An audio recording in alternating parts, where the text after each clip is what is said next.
that, then you will pray because your risk is written regardless. And if you're doing it for the path of Allah subhanahu wa ta'ala, it will always work out. And I'll mention that again, if there's no legitimate reason, okay? Because sometimes there are moments where you need to work, okay? So don't miss your salah. Okay. So trusting Al-Hayyul Qayyum, Allah the Almighty, the ever-sustaining, the everlasting, sometimes demands a temporary surrender of security. So there'll be a point where, I might, you know what, I'm going to get in trouble here. My job might be on the line.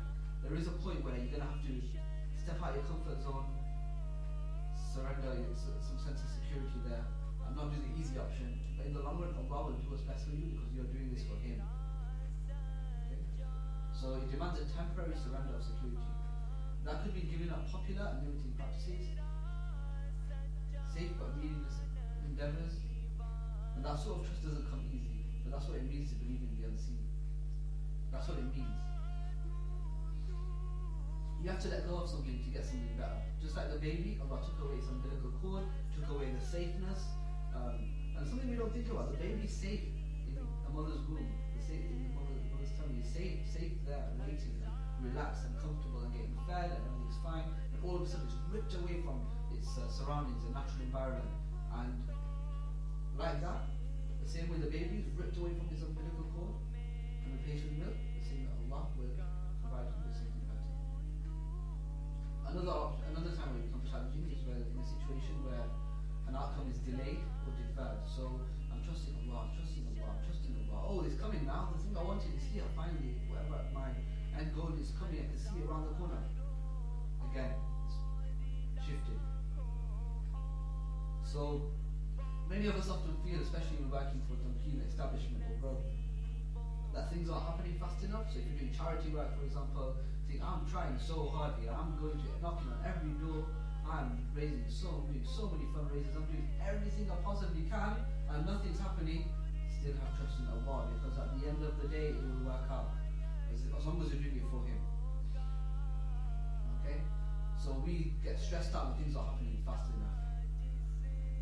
And that with everything we're doing and the time we're putting in, more should be happening and faster. It comes to a point where our tawakkul will fade and the prospect of giving up seems very, very real. But should things be really happening faster? Is there any reason why it shouldn't be happening quicker? Don't give up.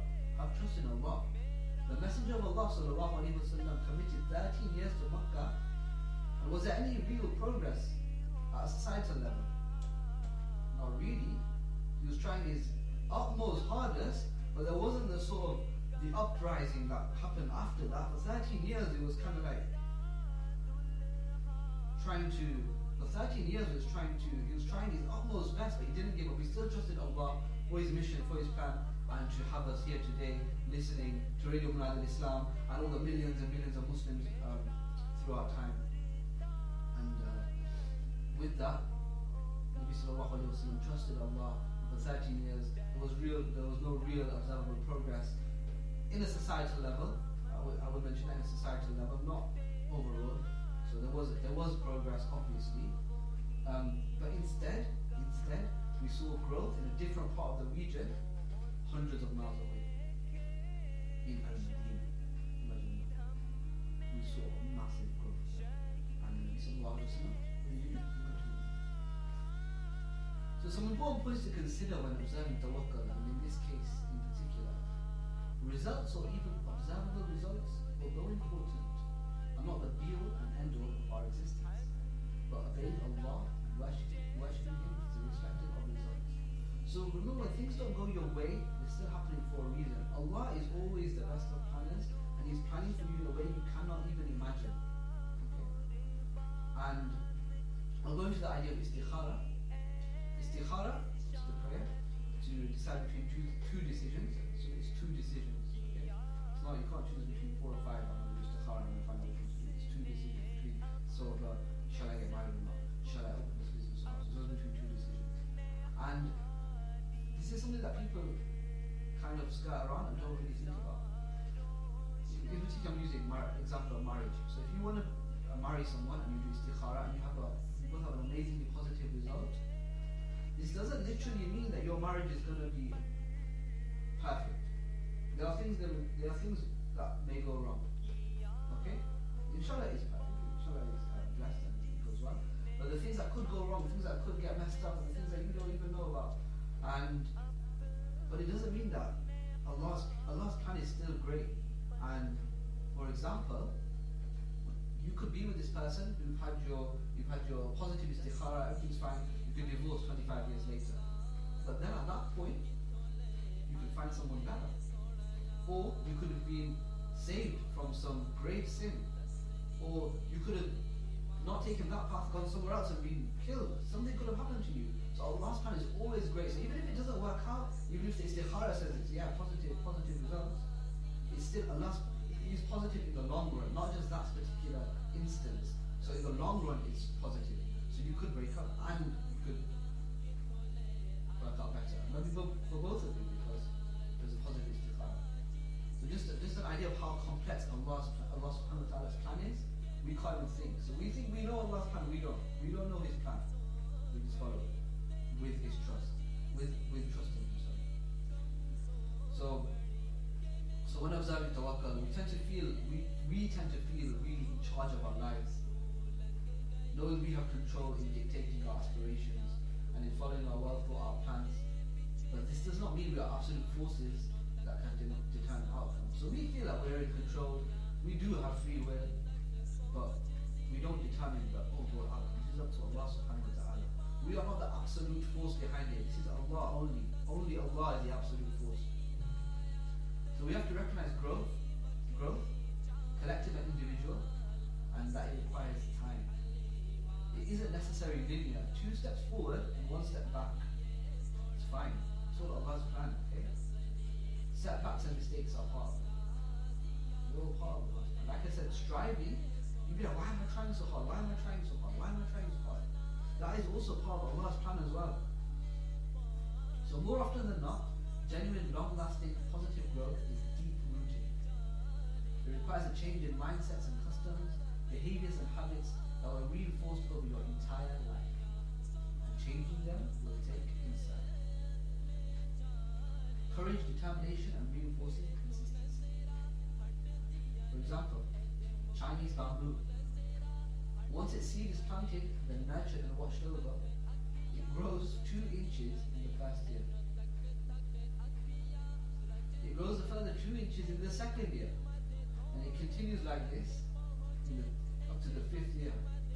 And in the 5th year, it grows 80 feet. So for 5 years, there's minimal growth, but in the 5th year, shoots straight up. Alhamdulillah. And this is the reality of growth. We show up to make incremental changes. Those incremental changes may even go on for generations as well. So you might not even see in your lifetime. So imagine my ancestors are from India. So I don't know my ancestors, the past of my ancestors, but we assume that they were most likely from Gujarat. We assume most likely they were Hindu ancestors before, and people from Arabia came and preached Islam. And imagine that person right up there who decided to take Shahada, all the families below it, imagine all the thawab he gets, all the incremental changes, and all the things that happen just based on that person taking Shahada. Alhamdulillah. Allah's plan is great. Allah's plan is great. Okay, so incremental changes, and like I said, it may even go on for generations as well. So the things you do now may benefit generations, your children, your grandchildren, your great-grandchildren. Okay, each one facilitating for the other, laying the foundations for the others to build on. But there is a tipping point. A tipping point is that moment when something crosses a threshold, tips, and spreads like wildfire. Allah chooses when His nasr comes, His victory. When it comes, it's swift, surprising, and overwhelming. So when it happens, you're like, oh. Remember, it's not about one moment, it's about every moment. So those 5 a.m. runs, those long drawn out meetings, those ups and downs, it's about every moment leading up to that winning moment. Okay? And always keep in mind why. When I say why, I mean always keep in mind the purpose, the cause, the belief. Why does your organization motivation is this? Why are you doing what you're doing? Why do you support it? Why should anyone care? Why are you trying to lose weight? Why are you trying to get married? Why are you trying to learn how to drive? Why are you trying to do your university studies? Why are you going to school? Why are you playing football? Why are you doing these things? Why have you entered this tournament? Okay? So always remember why as well is always helpful. Because if you're doing something which is meaningless, is there any real point doing it? It could be, use your time productively and don't waste time on things that are meaningless. So when people are largely sort of results driven, they're motivated by outcome. And if the outcome fails to actualize, so a lot of people do love are sort of results driven a lot, and it's a good thing. And when people are if the outcome sort of fails to actualize, their commitment and engagement sort of evaporates. So when you're trying really hard and nothing's happening, the engagement sort of like, oh, should I carry on? What's the point? But then that's when you're results driven. So you'd be like, so if you don't get your result, you step back and like, I'm bothered. But if you're why driven by a cause, by a purpose, or by a belief, then you won't weaken because your why is still the same. Why you're doing it still remains the same. Okay? It doesn't change. Whereas if you're looking at results, you may not get the results and then you feel disheartened and you go backwards and you're like, I can't be bothered. But whereas if you are why driven, why am I doing this? That never changes. If anything, you'll be stronger. Or it might be lower and you're like, why am I doing this? I shouldn't be doing this, let me do something else. And you'll realize and you won't feel as, disheartened by the situation.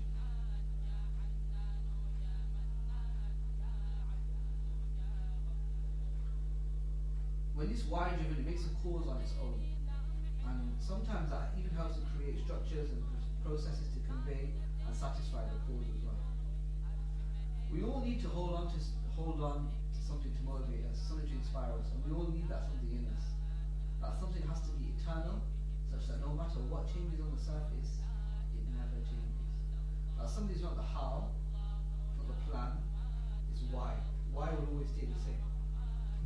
Or if it doesn't stay the same, it will improve, decrease, and you can use your time more wisely.